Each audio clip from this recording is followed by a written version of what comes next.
Hello everyone, you are watching क्या English. आज हम बात करने वाले हैं एक नए स्ट्रक्चर की जो ऑलरेडी आप सीख चुके हैं, बट उसका थोड़ा सा एडवांस स्ट्रक्चर है। आपको बोलने में बहुत मज़ा आएगा। But before all I would like to ask you, how are you doing today? I hope you must be doing fantastic. I hope you must be doing very well.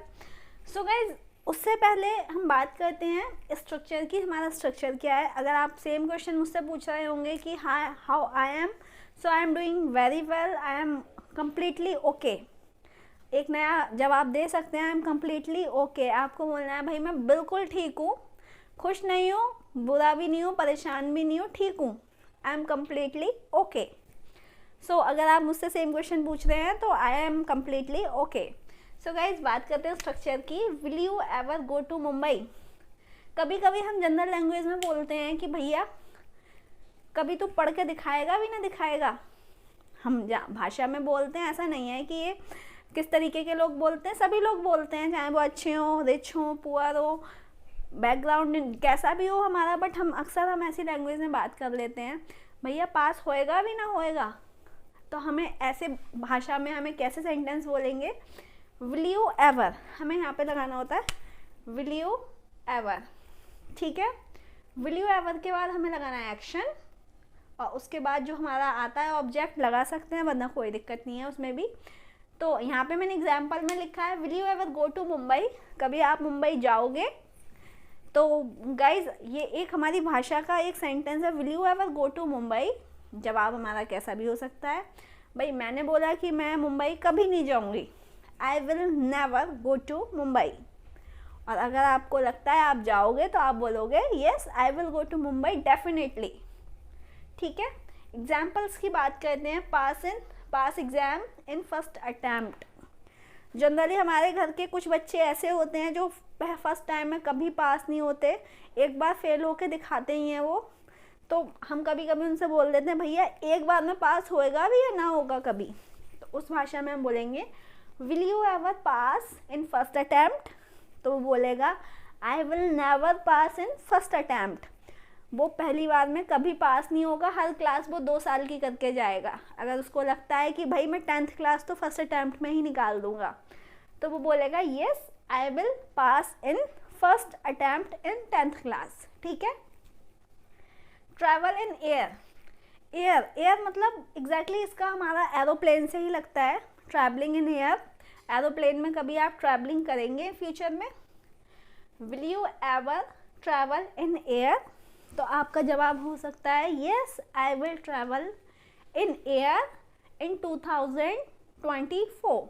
आप कुछ भी बता सकते हैं, जो भी आपकी प्लानिंग्स हो सकता हो आप 2 साल बाद जा रहे हो सकता हो आप 10 साल बाद जा रहे हो, कभी भी जा सकते हैं। अपनी प्लानिंग्स होती हैं, सबकी फ्यूचर प्लानिंग्स होती हैं, और हो सकता हो आपका प्लान कभी न जाने का हो, तो आप बोलेंगे I will never travel by air, ठीक है। उसके बाद देखिए fly the plane. Fly the plane, तो आप किसी से भी बोल सकते हैं will you ever fly the plane? कभी आप प्लेन को उड़ाएंगे क्या? तो मैं बोलूँगी, अगर आप मुझसे ये क्वेश्चन पूछेंगे तो मेरा जवाब होगा I will never fly the plane. मैं कभी भी प्लेन को नहीं उड़ाऊंगी, बट हाँ अगर मैं कागज़ का बनाकर उड़ाऊँ तो I can fly the plane. Take a bath मतलब नहाना। जनरली हमारे घर में कुछ ऐसे कैटेगरीज के भी लोग होते हैं जिन्हें नहाना बिल्कुल पसंद नहीं होता है, और गर्मियाँ हो चाहे वो सर्दियाँ हो वो कभी नहीं नहाते, हमें बोलना पड़ता है। जैसा कि एक छोटे से बच्चे को हमें ज़बरदस्ती नहलाना पड़ता है, ऐसे ही बहुत सारे लोग ऐसे भी होते हैं, ज़बरदस्ती उन्हें बाथरूम की साइड में धक्का देना पड़ता है, भाई जाके नहा लो। तो उससे हम एक क्वेश्चन कर सकते हैं, भैया कभी अपने आप नहाएगा क्या? Will you ever take a bath on your own, या will you ever take a bath without any pressure? तो वो कहेगा नहीं भाई मैं कभी ऐसा टाइम नहीं आएगा कि मैं बिना कहे नहाऊं। वो अपने आप कभी नहाने ही नहीं जाएगा, तो वो बोलेगा I will never take a bath without pressure. Meet मतलब मीटिंग करना, किसी से भी मिलना। Will you ever meet me on time? कभी आप टाइम पर मीटिंग करोगे क्या? हमेशा 1 घंटा 2 घंटा लेट आते हो, कभी भी टाइम पे आओगे क्या? Will you ever come on time? तो मैं बोलूँगी आई will never come on time. But अगर मैं अपनी वीडियो की बात करूँ तो मेरी वीडियो हमेशा टाइम पर आपको देखने को मिलेगी, my video will be telecasted on time. Sit at shop, आपने देखा होगा बहुत से फादर्स के साथ ये प्रॉब्लम होती है कि वो अपने बच्चों से कहते हैं कि भाई दुकान पे बैठ जा, दुकान पे बैठ जा, बट बच्चों को अक्सर दुकान पे बैठना अच्छा नहीं लगता। उनके अपने प्लान्स होते हैं, अपने वो फ्यूचर में कुछ ना कुछ करना चाहते हैं। और बहुत से लोगों को तो गली में खड़ा होना भी पसंद होता है, बट दुकान पे बैठना पसंद नहीं होता। उस केस में वो बोलेंगे, पापा बोलेंगे अपने बच्चों से, will you ever sit at the shop, कभी दुकान पे बैठेगा पूरे दिन के लिए? Will you ever sit at the shop for the whole day. हो सकता हो वो फॉर्मेलिटी करने के लिए दुकान पर एक आधी घंटे बैठ जाते हो, बट एक आधी घंटे से काम नहीं चलता, पूरे दिन की बात करनी है। Will you ever sit at the shop for the whole day, तो बच्चा कहेगा I will never sit at the shop for the whole day. पूरे दिन की तो बात ही मत करो, पूरे दिन तो मैं कभी भी नहीं बैठूंगा, क्योंकि मुझे अपना टाइम जो है फ्रेंड्स को देना पड़ता है, पढ़ाई में भी देना पड़ता है, स्कूल भी जाना पड़ता है, तो वो मना कर देगा। स्पीक इंग्लिश, मैं आपसे पूछूंगी will you ever speak English, तो आप बोलेंगे yes I will speak English after some time.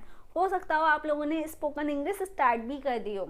उसके बाद देखिए विजिट लंदन, लंदन की जगह आप पेरिस भी यूज़ कर सकते हैं, अमेरिका भी यूज़ कर सकते हैं, यूरोप भी यूज़ कर सकते हैं, यूके, जो भी आपका मन हो, जो भी कंट्री आपको अच्छी लगती हो उसके बारे में यहाँ पे बात कर सकते हैं। अगर मैं बात करूँ तो पेरिस की बात करूँगी।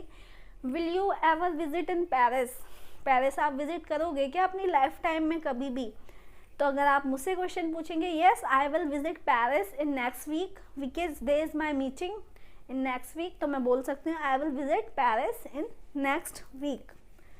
सो गाइज, इस एक्सप्रेशन का मतलब एग्जैक्टली मुझे आपको ये समझाना था कि जब भी आपको करना हो कि भाई कभी ये काम करेगा, तो आप यूज़ करेंगे विल यू एवर, इतना ही लगाना, विल यू एवर। और जिस एक्शन की बात कर रहे हैं वो यहाँ पे आप एक्शन लगा सकते हो। जैसे कभी आप खाना बनाओगे क्या? Will you ever prepare the food, क्या आप कभी आप अपनी वाइफ की हेल्प करोगे क्या? Will you ever help your wife in the kitchen. कभी आप पोछा लगाओगे क्या? Will you ever mop the floor. So guys, actions की बात करें तो बहुत सारे एक्शंस हैं, सभी की कंडीशन अलग अलग होती हैं, सभी के साथ अलग अलग कैटेगरीज होती हैं, उनके साथ अलग सिचुएशंस होती हैं। तो हो सकता हो जो सिचुएशन मेरे पास हो वो आपके पास ना हो, जो आपके पास हो वो मेरे पास ना हो। अगर आप बात करें पास इन फर्स्ट अटैम्प्ट, तो आप मुझसे ये क्वेश्चन करेंगे will you ever pass IAS exam in first attempt, तो मैं बोलूँगी नो, मुझे नहीं लगता कि मैं IAS एग्ज़ाम क्वालिफाई कर पाऊँ, तो मैं बोलूँगी I will not pass IAS exam in first attempt. तो सबके साथ अलग अलग होता है। अगर आप 10th क्लास की बात कर रहे हो तो हो सकता हो आप अपनी फैमिली मेम्बर में किसी से, अपने भाई से, अपनी बहन से 10th की बात कर सकें। ट्रैवल इन एयर की बात करें तो आप घर में ऐसे बंदे से भी कह सकते हैं भाई ट्रैवल इन एयर, जो अपनी बड़ी बड़ी बातें ही मारता हो बट कभी उसने ट्रैवलिंग नहीं की हो। मीटिंग के बारे में अपने फ्रेंड से कह सकते हैं कि भाई कभी आप दिए हुए टाइम पे क्या आओगे, या आप ये भी बोल सकते हो भी कभी आप मीटिंग में, कभी भी आप क्लास में टाइम पर आओगे क्या? Will you ever attend the class on time. क्या कॉलेज में आप कभी मिलोगे क्या? Will you ever meet in the college. ठीक है, तो आप इसकी प्रैक्टिस करिए। जो लोग नहीं सोच पा रहे हैं वो इनकी प्रैक्टिस करिए। हमें यहाँ पे अभी टंग की ट्रेनिंग करनी है, जैसा कि मैं आपको लास्ट टाइम बोल के दिखा देती हूँ। Will you ever pass in first attempt? Question mark, question कर रहे हैं, जवाब आप कुछ भी दे सकते हैं। Will you ever travel in air? Will you ever travel in plane? Will you ever fly the plane? Will you ever take a bath? Will you ever meet me? Will you ever sit at shop? Will you ever speak English? Will you ever visit London? So guys, this is the tongue training. आप इसको बोलेंगे, आपकी टंग की training होगी। इसके अलावा आप और भी प्रैक्टिस करना चाहते हैं तो आप अपने मन से सोच के कर सकते हैं। मम्मा पापा भाई बहन जिससे भी आपकी सिचुएशन क्रिएट हो रही हो, आप इस एक्सप्रेशन का यूज़ कर सकते हैं। So guys, I have to say again bye to you.